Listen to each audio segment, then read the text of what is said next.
My wife humiliated me in front of the judge and declared, "This man is so broke he can't even hire an attorney." What she didn't realize was my plan. She believed she had completely defeated me. She was wrong. The door burst open. A woman dressed in white walked into the room. The entire courtroom fell silent as a grave, and that's when everything changed. Let me rewind to the moment this nightmare began. Hello and welcome. Please like, subscribe, and comment where you're watching from. Note this story contains dramatized elements for entertainment and education. Any resemblance to real people or places is coincidental, but the message is entirely true. I've been sitting at this table for 20 minutes memorizing every scratch in the oak. Anything to keep from looking across the aisle at where my life fell apart. 50 years old. Divorce court. Alone. The suit I'm wearing is 15 years old, the same one I wore to my father's funeral. Frayed cuffs, thin elbows, but it's clean. I pressed it last night in that Dorchester efficiency with the water-stained ceiling. My hands shake as I straighten the single manila folder in front of me. No briefcase, no lawyer. Just a social worker who spent 25 years helping others now unable to help himself. Across from me, Sabrina radiates victory in her designer suit. Next to her sits Silas Brentwood, the kind of shark whose hourly rate could feed families for months. And beside Sabrina, too, close lounges some younger guy in an expensive Italian suit, polished, confident, whispering things that make her smile. That smile cuts deeper than any blade. I force myself to look back at the gallery. That's when my heart shatters. Emily sits 3 rows back, 17 years old, my daughter. On Sabrina's side of the courtroom, refusing to meet my eyes, even my own child. All rise. Judge Warren Blackstone enters, black robes swirling.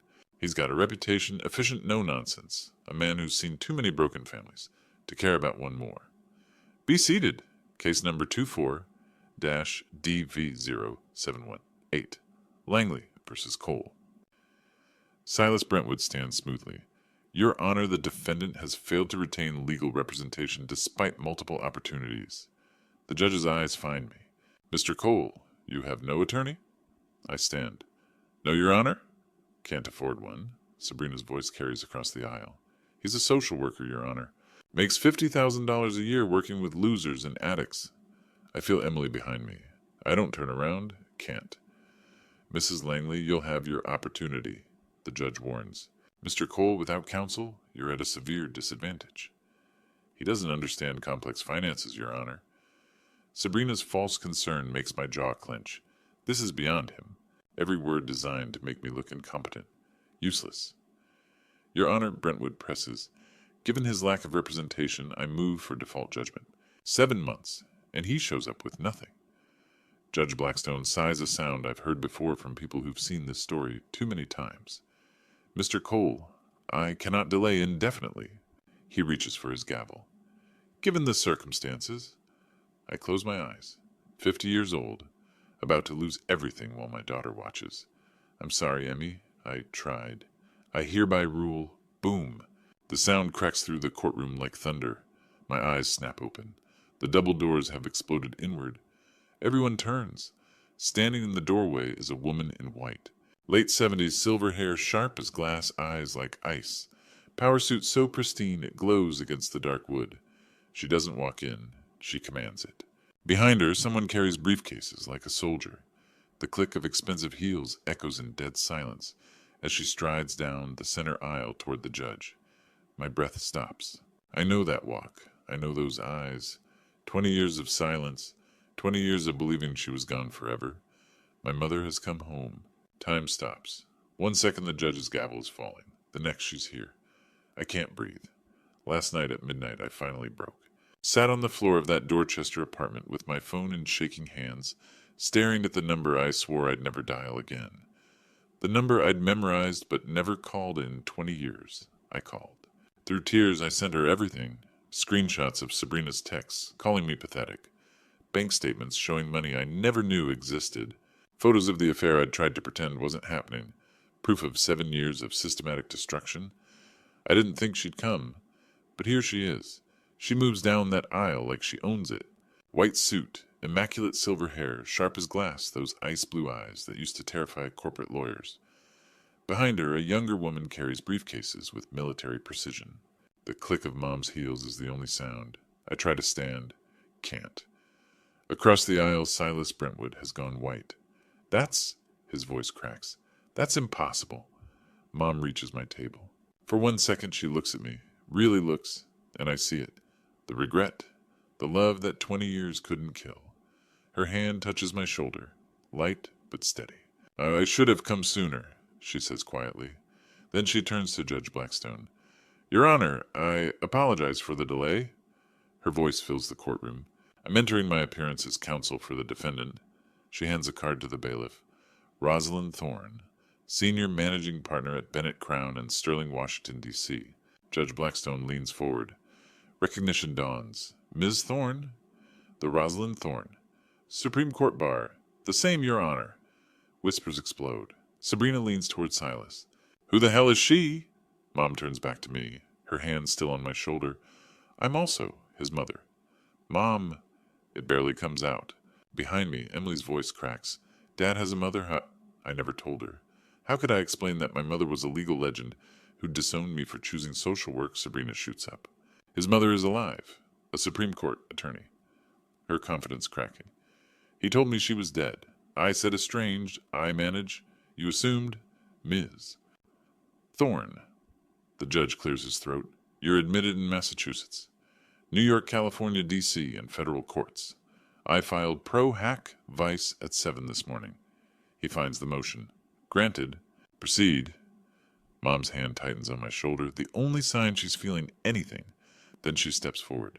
Your Honor, I want to be clear. Her voice drops conversational. I am not here to negotiate.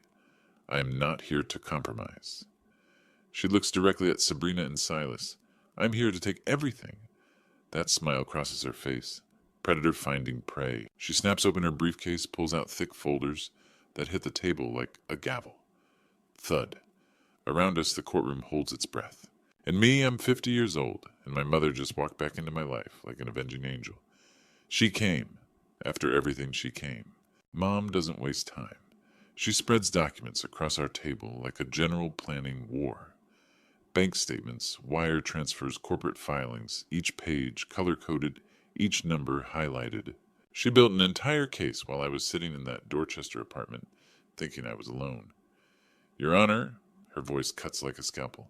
Mrs. Langley filed a sworn affidavit claiming net worth of $10 million. Pause.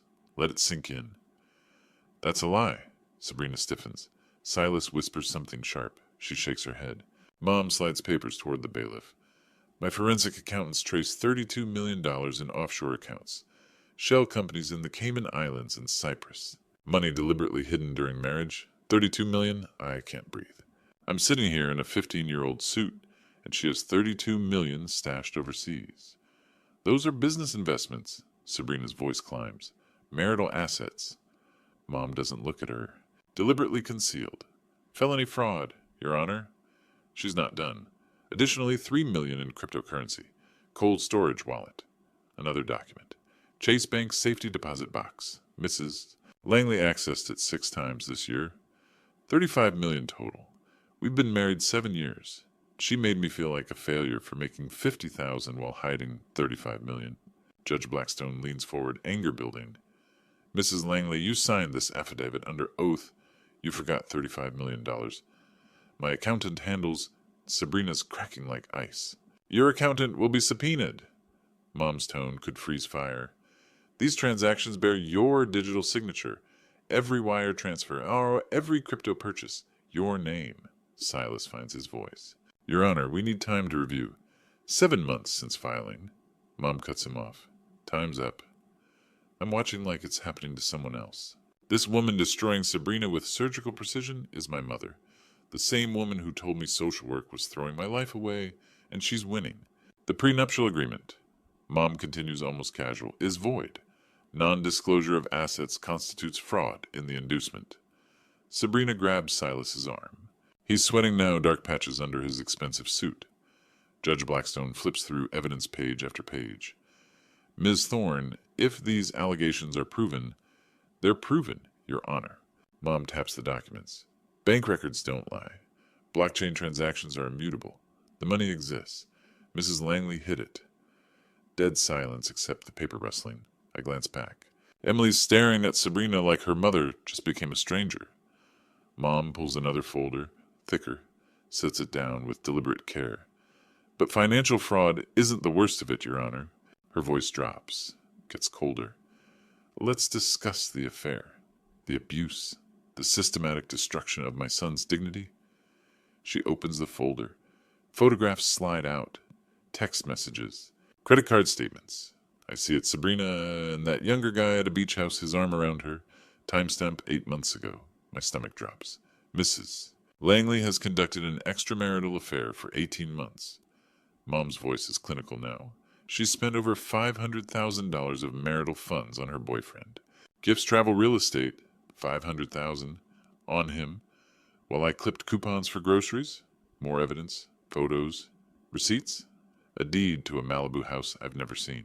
Text messages I can read from here, even upside down. Once I divorce the social worker, we'll have everything. Sabrina's crumbling. Silas looks ready to run, and me somewhere past the shock, past the betrayal that should hurt more than it does. I feel something I haven't felt in months. Hope. Mom glances at me, just for a second.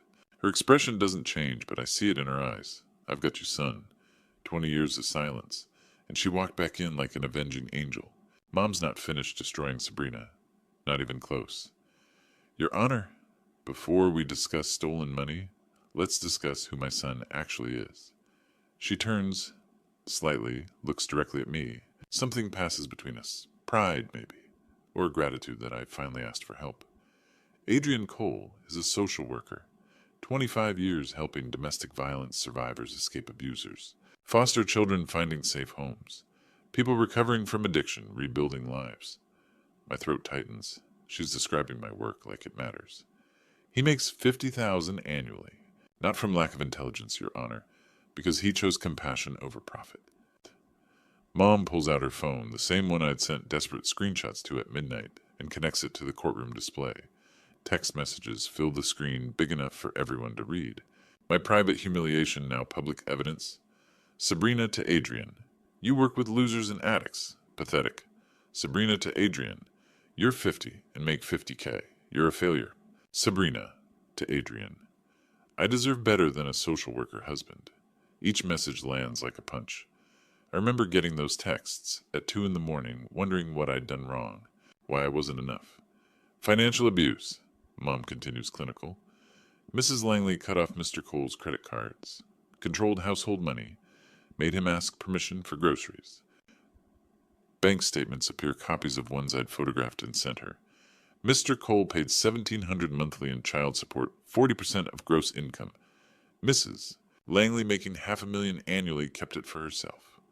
I glance back. Emily's staring at the screen, face white. Public humiliation. Now there's video playing. That charity gala last year. On screen, Sabrina introduces me to colleagues. This is my husband. He's a social worker. How quaint. Laughter ripples. I watch myself smile, that tight, painful smile. The camera catches Sabrina's satisfaction. She enjoyed it. Character witnesses. Mom's voice softens. Maria from the women's shelter. Adrian Cole saved my life and my daughter's. Without him, we'd be dead. My supervisor, James. 25 years, over 300 families helped. Best social worker I've known. I'm crying. Can't help it. The affair? Mom says. Display changes. Photographs I'd found on Sabrina's laptop last month. The ones that made me finally break down and call Mom. Sabrina and that younger guy at a beach house. Laughing. Kissing. Mrs. Langley purchased this Malibu property 18 months ago. $2 million. She's transferred $500,000 to her boyfriend since then. Receipts. Tiffany's bracelet, $45,000. Private jet to Cabo, $60,000. Text messages appear recovered from Sabrina's cloud backup by Mom's forensic team overnight. Sabrina to boyfriend. Once I divorce the pathetic social worker, we'll have everything. He's too weak to fight back. Too weak. She thought I was too weak. Mrs. Langley is 42, Mom states. Married my son at 35 when he was 43. She saw him as a project. When she realized he didn't need fixing, that he was exactly who he wanted to be, she decided he was worthless. The words cut, but they're true. Your Honor, Sabrina's voice cracks. This is character assassination. It's evidence, Mom cuts her off. Every text my son sent me. Every receipt his forensic accounting revealed. Every cruel word documented. Systematic abuse over 7 years. I feel exposed. Raw. But also seen. Silas Brentwood shoots to his feet, desperate. Your Honor, I'd like to call a witness. Emily Cole. No. The name hits like a bullet. I turn. Emily's standing face unreadable. She won't look at me. Mom's hand covers mine briefly, steady grounding, but nothing can ground me for this.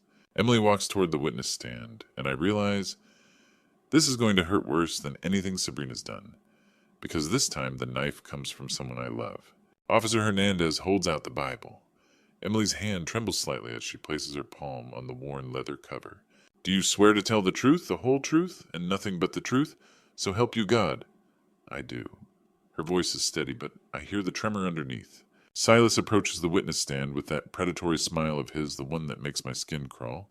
He's gentle with her, almost fatherly. It makes me sick. Please state your name and age for the record. Emily Cole. I'm 17. And you're the daughter of Adrian Cole and Sabrina Langley, correct? Yes. She still won't look at me. Her eyes are fixed somewhere over Silas's shoulder, carefully avoiding the defense table where I sit with Mom beside me. Emily, can you tell the court about your father's career? She glances at Sabrina just for a second, and I see it. The silent command. The invisible leash. He's a social worker. He makes about $50,000 a year. The way she says it, like it's an apology, like it's something shameful. And how do you feel about that? Emily shifts in her seat, her designer dress, Sabrina's purchase of course rustling softly. Honestly, it's embarrassing. My friends' dads are doctors, lawyers, executives. My dad works with homeless people and drug addicts. The words land like physical blows, each syllable a knife twisting deeper. Emmy, I whisper, but she doesn't even flinch. He can't afford nice restaurants or vacations. Mom pays for everything, my school, my car, my clothes, everything. Silas nods sympathetically as if he actually cares. Do you believe your father can adequately provide for you? No, she says it without hesitation. He can't. He lives in this tiny apartment in Dorchester. If I lived with him, I'd have to sleep on the couch. I'm crying now. I can't help it. Silent tears stream down my face, and I don't even try to wipe them away. What's the point? Which parent would you prefer to live with? My mother? Definitely. Emily's voice is firm now, stronger. Mom's successful. She can give me the life I deserve. Dad can't provide anything. Silas pauses, letting that sink in. The courtroom is silent except for the quiet sound of my breathing, ragged and uneven. Emily, do you love your father? She freezes. For the first time since taking the stand, real emotion flickers across her face. Confusion, conflict, something I can't quite name. I guess I do.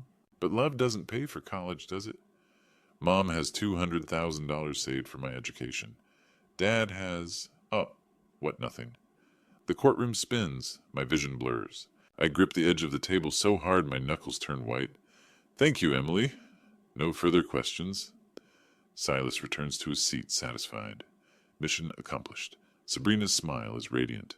She leans back in her chair, her hand resting on the arm of the well-dressed man beside her, the one she's been parading around like a trophy. Victory is written all over her face.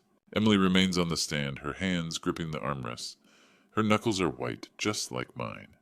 For a moment, just a moment, I see the little girl who used to climb into my lap after a bad dream. The daughter who believed I could fix anything. Judge Blackstone clears his throat. Mr. Cole, do you wish to cross-examine the witness? I open my mouth, but nothing comes out. How could I question my own daughter? How could I make this worse than it already is? Before I can respond, Mom rises beside me, her white suit immaculate, her expression carved from ice. I do your honor. The judge nods. Proceed, Ms. Thorne. Mom's heels click against the marble floor as she approaches the witness stand. Emily's eyes widen. She wasn't expecting this. Neither was Sabrina, whose smile falters for the first time. Mom stops a few feet from Emily, her gaze steady and unflinching. Emily, she says softly, her voice carrying across the silent courtroom. I have just a few questions for you. Emily swallows hard. Yes, ma'am. Mom tilts her head slightly, studying her granddaughter with those sharp blue eyes that miss nothing. Let's start with something simple, shall we? Miss Cole, she begins, her voice calm. I'm Rosalind Thorne. I'm your grandmother. Emily's eyes widen. I didn't know Dad had a mother. Your father and I were estranged. That was my fault, not his. But I'm here now. The courtroom is silent. Even Silas looks uncertain. Mom continues, her tone still gentle. You called your father useless. Do you actually know what he does? Emily shifts uncomfortably. He helps poor people or something. Your father helps domestic violence survivors escape their abusers. He helps foster children find safe homes. He helps people recover from addiction and rebuild their lives. Mom pauses. Does that sound useless to you? I didn't mean it like that. You said your father can't afford nice restaurants. Do you know why? Emily's voice is small. Because he doesn't make enough money. Mom slides a folder across the rail toward the witness stand. Because he spent everything on you, Emily. The monitor behind the judge flickers to life. Bank statements fill the screen. $1,700 every month in child support. Over 40% of his pre-tax income. He paid for your braces, summer camps, prom dresses. Emily's hands grip the armrest tighter. And this, Mom gestures to another document.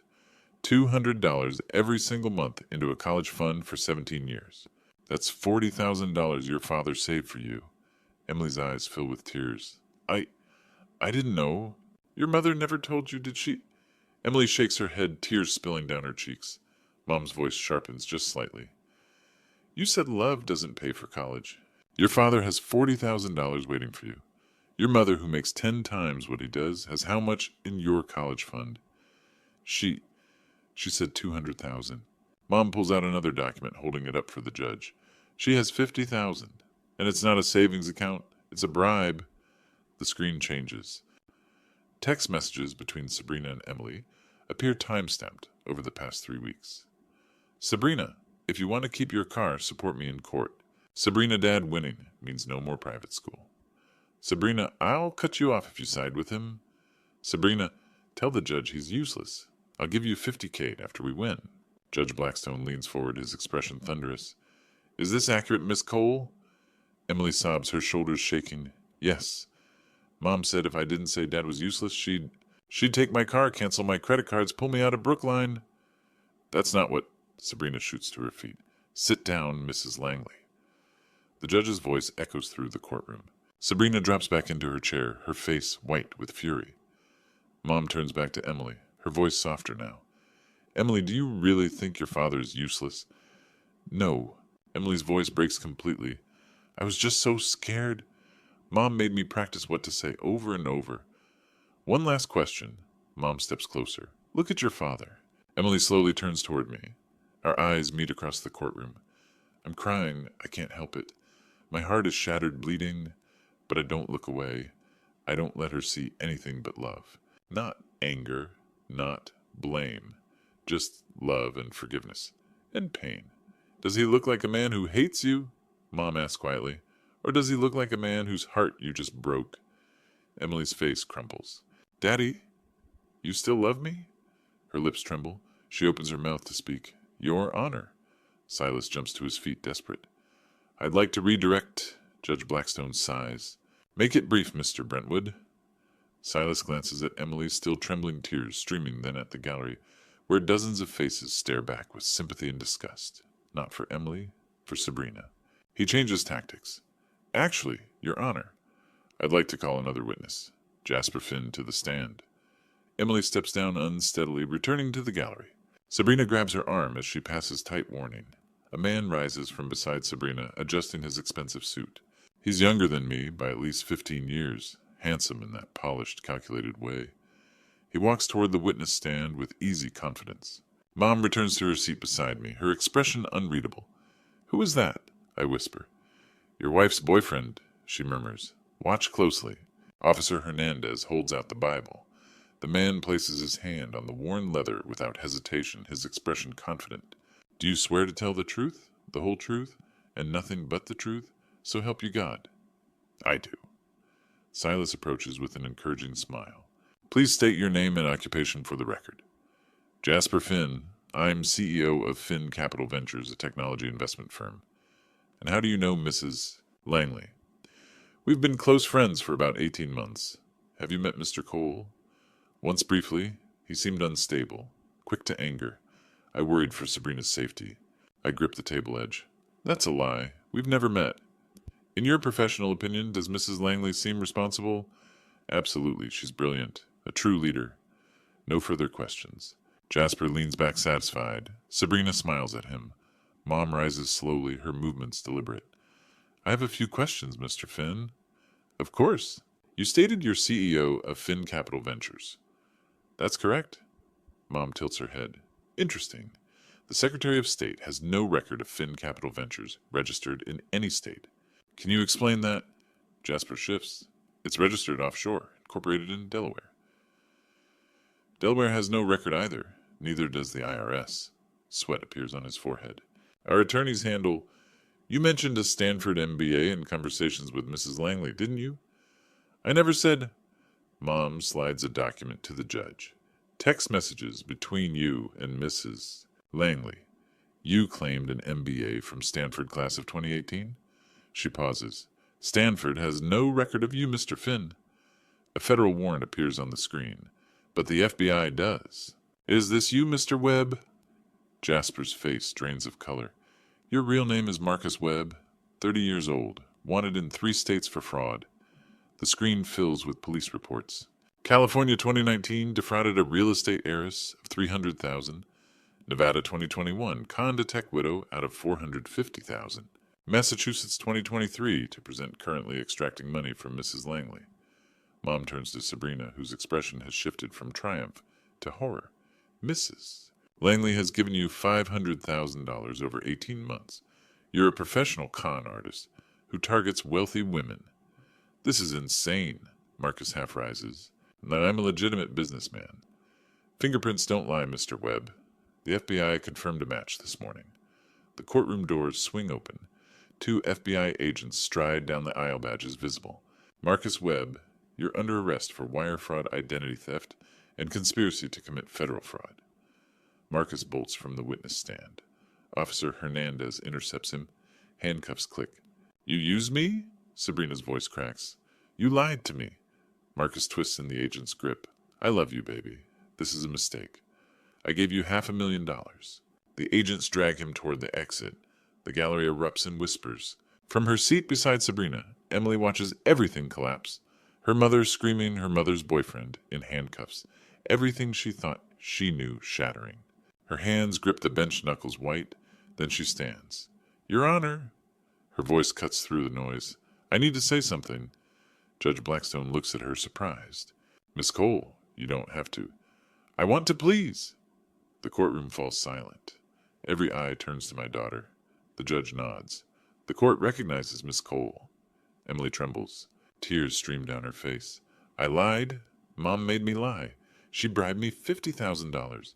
She said if I didn't call Dad useless, she'd ruin my life. Her voice breaks. Dad's not useless. He's the most caring person I've ever known. I'm sorry, Daddy. I'm so sorry. She pushes past. Sabrina stumbles into the aisle and runs toward me. I stand just as she reaches me, catching her as she collapses into my arms. Shh, baby girl. I've got you. I forgive you. I always will. We hold each other, both sobbing. The courtroom is silent, except for our tears. Judge Blackstone's voice cuts through the quiet, sharp, and final. Mrs. Langley, you brought a wanted criminal into my courtroom as a character witness. You coerced your own daughter to commit perjury. He raises his gavel. Type 1 below so I can see you're still here. Quick disclaimer, this account includes dramatized content created to inspire and educate. If it's not for you, feel free to find something that fits better. Judge Blackstone surveys the courtroom, his expression carved from stone. Emily clings to me. Sabrina sits alone. Silas Brentwood has moved as far from her as possible. In 30 years on this bench, I've witnessed many acts of depravity. But what I've seen today... The judge shakes his head. Mrs. Langley, you committed fraud. You concealed $35 million in marital assets. You bribed your own 17-year-old daughter to commit perjury. You coached that child to call her father useless in open court. You paraded a wanted felon as a character witness. You weaponized your daughter in a divorce proceeding. This isn't just betrayal. This is child abuse. Sabrina opens her mouth. Your Honor, you will not speak unless I ask you a direct question.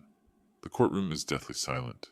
I'm immediately freezing all assets belonging to Sabrina Langley, including offshore accounts. I am granting full custody of Emily Cole to Adrian Cole, effective immediately. Mrs. Langley will have supervised visitation only 2 hours per week, pending psychological evaluation. Mrs. Langley will pay child support of $5,000 monthly. The $50,000 bribe is forfeited and will be placed in a trust for Emily's education controlled by Mr. Cole. Emily's grip on me tightens. Mrs. Langley will pay all legal fees for both parties. I am awarding Mr. Cole the Boston penthouse, the Malibu beach house, the Beverly Hills property, and 60% of all liquid assets. Mrs. Langley has 48 hours to vacate all properties. She may take only personal clothing and toiletries. Sabrina's face has gone white. I am referring this case to the district attorney for criminal prosecution fraud, perjury, child abuse, and witness tampering. I am also referring Mrs. Langley to the Massachusetts Board of Professional Licensing for ethics violations. Mom rises slowly. Your Honor, if I may. Judge Blackstone nods. Ms. Thorne. Mom turns to Sabrina, her voice calm and surgical. You called my son pathetic.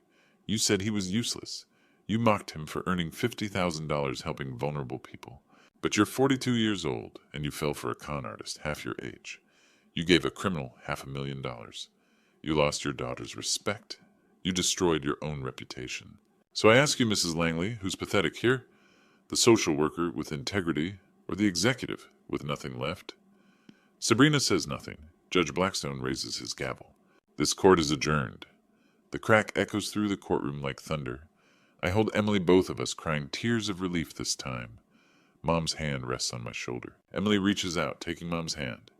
3 generations. Together. Sabrina sits alone, tears streaming down her face. Silas is gone. Emily looks up at me. Can we go home, Dad? Yeah, baby girl. We can go home. Mom smiles the first real smile I've seen in 20 years. We walk toward the exit together. Behind us, Sabrina remains alone, surrounded by the wreckage of her own making.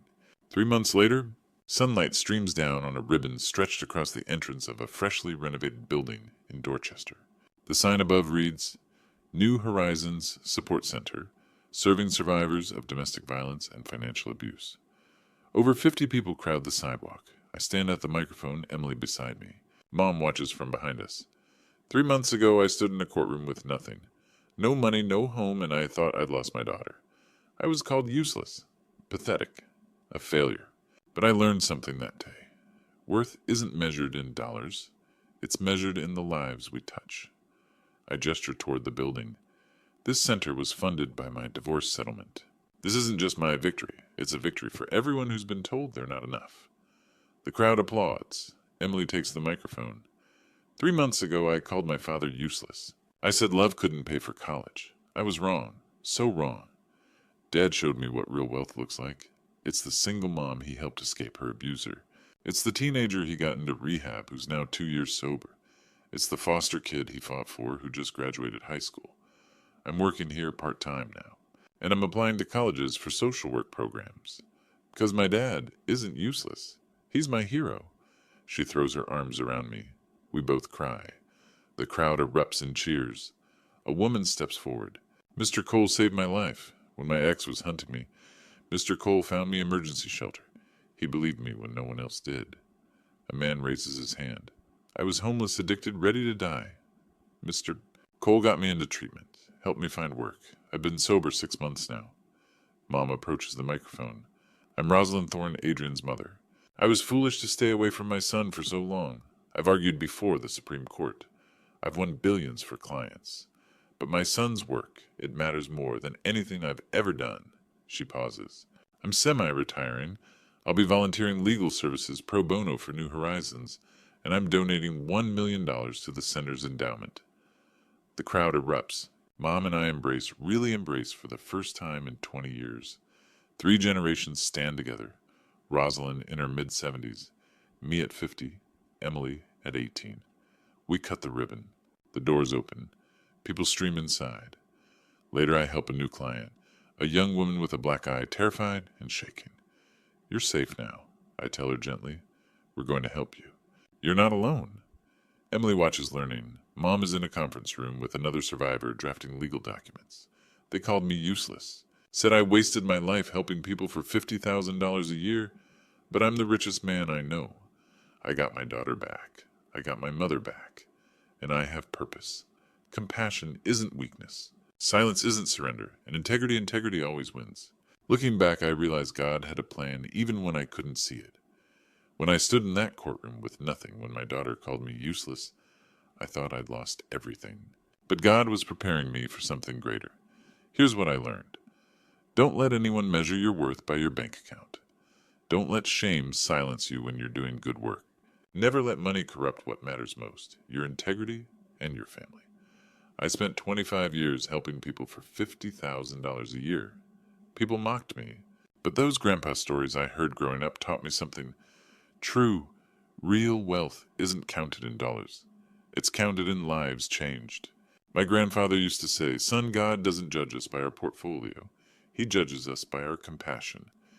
If you're being belittled, controlled, or manipulated, please know this, you're not alone. Compassion isn't weakness. Those grandpa stories about standing firm in your values, they're true. God sees you. Your worth isn't defined by what someone else says. To anyone facing financial abuse or feeling like you're not enough, reach out. There are people who will believe you. There are resources built on those same grandpa stories that taught us kindness wins. Thank you for staying with me. If this resonated, comment 2 below so I know you're still here. Share this with someone who needs to hear they matter. Subscribe for more stories about resilience and faith. Quick note, this story contains dramatized elements created to inspire and educate. If it's not for you, find what speaks to your heart.